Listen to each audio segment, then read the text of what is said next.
जय हिंद दोस्तों, welcome back to my channel. चले এসেছে আবার একটা নতুন ভিডিও নিয়ে। আজ মাধ্যমিকের লাস্ট পরীক্ষা ছিল, তো আমার সেখানে ডিউটি ছিল। আমি এই মুহূর্তে ঘরে আসলাম, মাধ্যমিকের পরীক্ষা শেষ হলো। আশা করি সবার খুব ভালো পরীক্ষা হয়েছে।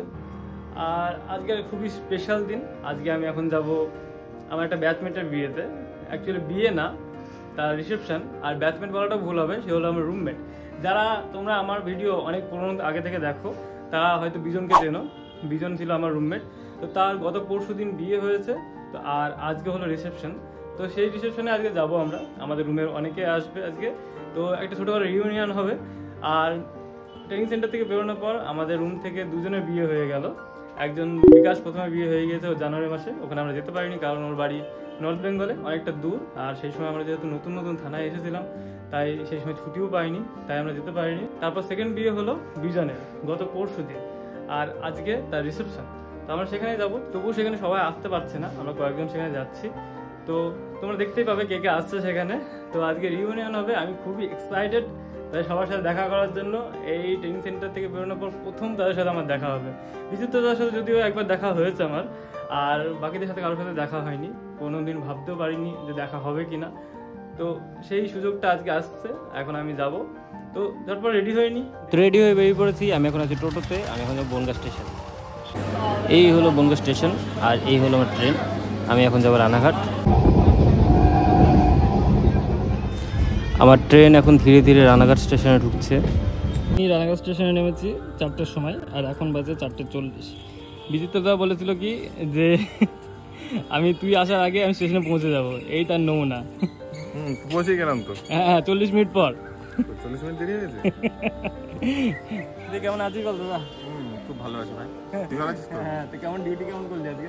ডিউটি ভালোই, আজকে সকাল 8টা থেকে ডিউটি ছিল। 8টা থেকে ডিউটি শুরু হলো, তো তারপরে দুপুর দুটোয় এমনি ডিউটি আমাদের শেষ হয়। আমাদের মর্নিং টেবিল করলাম, তারপরে ওই সময় ডিউটি শেষ হয়ে যায়, কিন্তু ওই কেসটা ছিল, কেসটা লিখে 2:30 বেজে গেল। তারপর খেলাম, খেয়ে 3টে বাজলো, রুমে ঢুকলাম। আবার তো রাতে ডিউটি আছে? হ্যাঁ, রাতে আবার রাত 10টা থেকে ডিউটি আছে। মানে বিজনের বাড়ির সব থেকে কাছে এই আছে, মানে 17 কিলোমিটার দূরে, মাত্র 8 ঘন্টা ডিস্টেন্সে। কিন্তু ওর না যাওয়ার চান্সটা খুব বেশি ছিল, কারণ ওর আজকে ডিউটি ছিল, আবার রাতে 10টা থেকে ডিউটি আছে। তো অনেক কষ্টে ওকে আনা হয়েছে। মাঝখানে যে গ্যাপটা আছে, সেই গ্যাপে ওকে আসতে বললাম। তারপরে ওকে আবার রাতেবেলায় 10টার আগে পৌঁছে দিয়ে আসতে হবে। তো অনেকদিন পর দেখা হলো, কেমন লাগছে ভাই? আর কি বলবো ভাই, কতদিন পরে ট্রেনিং সেন্টারের পর এই দেখা তোদের সাথে। এর আগেও ওর সাথে আমার একবার দেখা হবে বলে আসা। এর সাথে আমার একবার অ্যাক্সিডেন্টলি রাস্তায় দেখা হয়েছিল। আমি স্কুটিতে করে যাচ্ছিলাম, আর ও আরটি ডিউটিতে ছিল। তো দেখলাম সামনে থেকে একটা পুলিশের গাড়ি আসছে। তো আমি ভাবলাম যে ও হয়তো থাকতে পারে। তো আমি তখন শীতকালটা একটু বেশি ছিল, তো মাফলা টাবলা জড়িয়েছিলাম। তো ওকে গাড়ির মধ্যে টুকি মেরে দেখছি কি ওর বসে আছে। তো ও আমাকে দেখে চিৎকার করে উঠেছে, আমিও চিৎকার করে উঠেছি। তারপরে নামলাম, দেখা হলো। তো তারপরে আবার দেখা, মানে ট্রেনিং সেন্টার থেকে বেরোনোর পর আমাদের 301-এর যে রুমমেটরা ছিলাম, তার মধ্যে প্রথম ওর সাথে দেখা হয়েছিল। তারপরেও আজকে 2-1জনের সাথে দেখা হবে, আবার এর সাথেই প্রথম দেখা হয়েছে। বিক্রম আসছে, সুদীপ্ত হয়তো আসতে পারে। তো ডিউটির চাপ খুব বেশি, সকালে ডিউটি করছে 8টা থেকে 2টো পর্যন্ত, তারপরে এখানে এসছে আবার 10টার সময় কি ডিউটি ধরবে। তো এইটুকু ফাঁকে যেটুকু সময় দিতে পারছে সেইটুকু সময় এসছে, খুব ভালো লাগে। তো দেখা হয় কেমন লাগছে এতদিন পর? আর কি বলবো ভাই, খুব ভালো লাগছে। আমি খুব এক্সাইটেড, আর 2-1জনের সাথে দেখা হবে। চলো তোমার দেখা করাবো এখন তাদের সাথে। তোর বিয়েটা কবে হচ্ছে ভাই? এই 6 মাসের মধ্যে যদি করতে পারিস বিয়ে, তাহলে আসতে হয়তো পারবো। দাদা না বিয়ে করলে ভাই কি করে বিয়ে করে, তাই না? দাদার বয়স এখন, দাদার বয়স অনেক বেশি। এমন বলতে চাস না যে বিয়ে বয়স হয়নি, বয়স হয়ে গিয়েছে, বিয়ে করতে হবে, দেখি। ঠিক আছে, ওর বিয়েতে দেখা হবে আবার। আমরা এখন আছি বীরনগর স্টেশনে, আর নতুন বর আমাদের নিতে আসার কথা আছে স্টেশনে। এই যে আমাদের নতুন বর দিবল ভাই, বিয়ে করে কেমন লাগছে? দারুণ। আর করবি বিয়ে? না ভাই, এই কথাটা আমি বৌদিকে জিজ্ঞেস করবো। টাকা শেষ, শরীর শেষ, চল চল চল চল চলে এসছি আমরা বিজনের বাড়ি।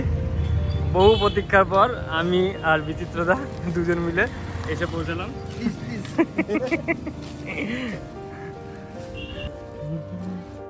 লুক হু ইজ হিয়ার, আমাদের বিক্রম।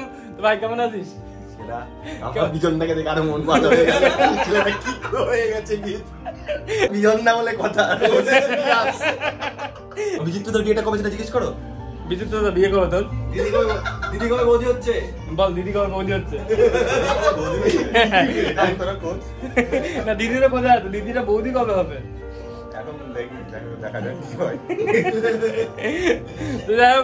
আমরা আমাদের রুমে যে 8 জন ছিলাম তার মধ্যে এই মুহূর্তে আমরা 4 জন উপস্থিত আছি। আমি, বিক্রম, বিচিত্রদা আর আমাদের যে বরমশাই বিজন। তো এই যে আমাদের রিউনিয়ন হওয়ার কথা ছিল, সেখানে হাফ রিউনিয়ন হয়েছে। আমরা এই 4 জনে আসতে পেরেছি, আর 4 জন আসতে পারিনি, তাদের জন্য আমরা খুবই দুঃখিত। তো সুদীপ তো আসতে পারলো না, বিকাশ আসতে পারলো না, ও যেহেতু অনেকটা দূরে আছে। সুদীপ তো ডিউটি ছিল, সেই জন্য আসতে পারছে না। আর আমাদের দুজন যে আছে আলিফ আর অসীম, তারা জানি না কেন আসতে পারলো না, কিন্তু আসতে পারেনি। বিচিত্রদা আমাদের ক্ষণস্থায়ী জীব, ও আমাদের এখানে বেশি দিন থাকতে পারবে না, একটু পরে ওকে গিয়ে ডিউটি ধরতে হবে, ও বেরিয়ে যাবে। তো আমি বিক্রম ভাইয়ের শুধু অপেক্ষায়, তোমার অপেক্ষায় আমি বসে আছি। বড় ব্লেজার এগুলো, বাবা চন্দ্রমুখী হয়ে যাবি। আমরা যখন ট্রেনিং সেন্টারে ছিলাম তখন বিজনের বিয়ের কথা হতো, মানে ওর কথা হচ্ছে কি ট্রেনিং সেন্টার থেকে বেরিয়ে ওর বিয়ে হবে, এরকম একটা ঠিকঠাক হয়েছিল। তো ও ওখানে সারাদিন বসে বসে বিয়ের হিসাব করতো, কত টাকা খরচ হবে। তো দেখা গিয়েছিল যে ওর বিয়েতে মোটামুটি 10 লাখ টাকা মতো খরচ হবে। তো বিক্রম বলেছিল কি যে আমি কি হিসাব নেবো যে 10 লাখ টাকা খরচ হচ্ছে কিনা। তো আজকে সেই হিসাব নিতে এসছে। চলো তো ভাই, একদম আমরা এখন বেরোবো যে হিসাব করতে, যে কত টাকা খরচ হচ্ছে, 10 লাখ টাকা হচ্ছে কিনা, ঠিকঠাক ভাবে জাস্টিফাই করছে কিনা, সেটা আমরা দেখবো এখন। ওই দূরে দেখা যাচ্ছে একটা পকোড়া আর কফি স্টল বসেছে, তো আমরা এখন ওখানেই হামলা করব। পকোড়া আর কফি।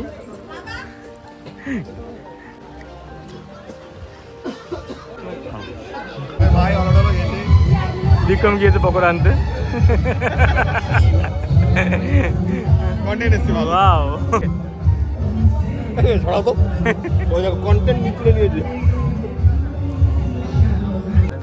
তিনজন মিলে 2-3 প্লেট পকোড়া আর 2-3 কাপ করে কফি খেয়ে তারপর আমরা এখন চলে এসেছি ফুচকা স্টলে।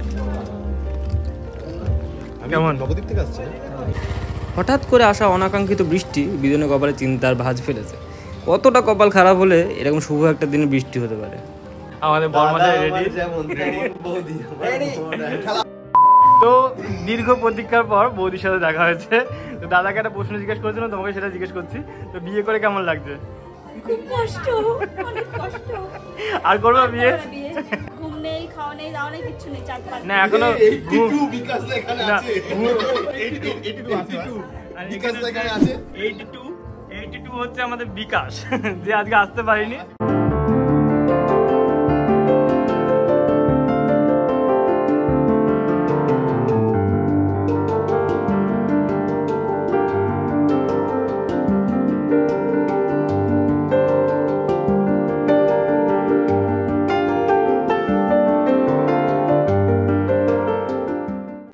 বিচিত্রতাকে আমাদের ছেড়ে চলে যেতে হবে, ওর যেহেতু 10টা থেকে ডিউটি আছে, তাই ও একা একা খেতে বসে বললো আগে। কেবল যেহেতু 8টা বাজে, তাই আমরা এখন আর বসলাম না। দেখি বিচিত্রতা মেনু কার্ডটা। বিজন তাকাচ্ছে কি হয় ভাই? বিজন ও পল্লবী বিবাহর প্রীতিভোজ আপ্যায়নে গাইন পরিবার, বাবা। তো আজকে মেনু আছে mineral water, egg devil, sauce, সাদা ভাত, ভেজ ডাল, ছাই আলু ভাজা, দই কাতলা, স্যালাড, মটন আর চিকেন কষা, চাটনি, পাঁপড়, লট চমচম, রসগোল্লা, আইসক্রিম আর মুখশুদ্ধি। এত কিছু খেতে পারবি তুই? অনেক কিছু আছে রে, অর্ধেক খেয়ে উঠে যা, খেতে পারা যাবে না। এখন আমরা বিচিত্রতাকে দিতে যাচ্ছি। কৌশলাদা চালাচ্ছে আর বিচিত্রতা ম্যাপে ডিরেকশন দিচ্ছে সামনে ভাই, আর আমি ভিডিও করছি সামনে। আমরা স্টেশনে চলে এসেছি। এসে দেখছি পুরো স্টেশনটা ভুতুরে স্টেশন মনে হচ্ছে। বেগুন কোদর। এই প্রথম কোনো স্টেশন দেখলাম যেখানে কারেন্ট নেই।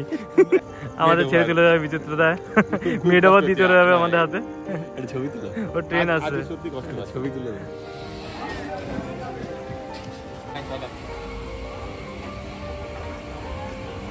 চল আমরা যাই, চলো। যাওয়ার সময় তো গুগল ম্যাপ দেখে গিয়েছিলাম, তখন তো আমাদের কাছে সহজ ছিল, কারণ স্টেশন মেরেছিলাম, দেখিয়ে দিয়েছিল রাস্তা। এখন কিভাবে যাবো তাই ভাবছি, রাস্তা তো ভুলে গিয়েছি। বিজনের বাড়ি তো ম্যাপে দেখাবে না। বিজনের বাড়ি লেখো। অন্ধকারে গলি হাতড়াচ্ছে এখন বাঁ দিকে। অ্যাট লাস্ট অনেক স্ট্রাগল করে আমরা দুজনে বাড়ি এসে পৌঁছালাম। কত নম্বর কাপ? 4 নম্বর চলছে। এখানে পুরো ফাটিয়ে ডান্স হচ্ছে আর আমরা দুজন এখানে দাঁড়িয়ে আছি। আমাদের খুবই নাচতে ইচ্ছা করছে, কিন্তু কেউ আমাদের ডাকতে আসছে না। আমাদের ডাকতে আসলে আমরা চলে যাবো নাচতে।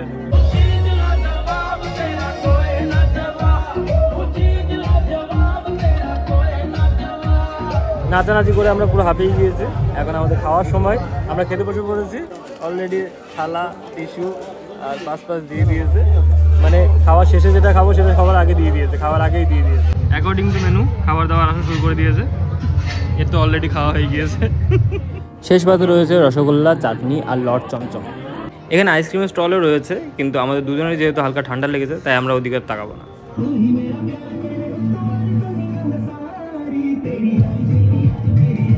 এখন বাজে 12টা আর আমাদের খাওয়া দাওয়া সব হয়ে গিয়েছে, অনুষ্ঠান প্রায় শেষ আর আমরা এখনো গিফট দিইনি। এখন মনে পড়লো আমরা এখন এসেছি ঘরে গিফটগুলো নিতে, ওদের এখন দিতে যাবো।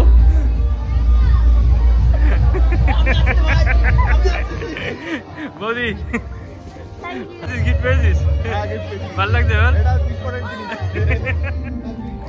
অনুষ্ঠান শেষ আর এখন চলছে শেষ মুহূর্তে ফটো সেশন। তো অনেক রাত হয়েছে, আমি আর বিক্রম এখন যাব ঘুমাতে।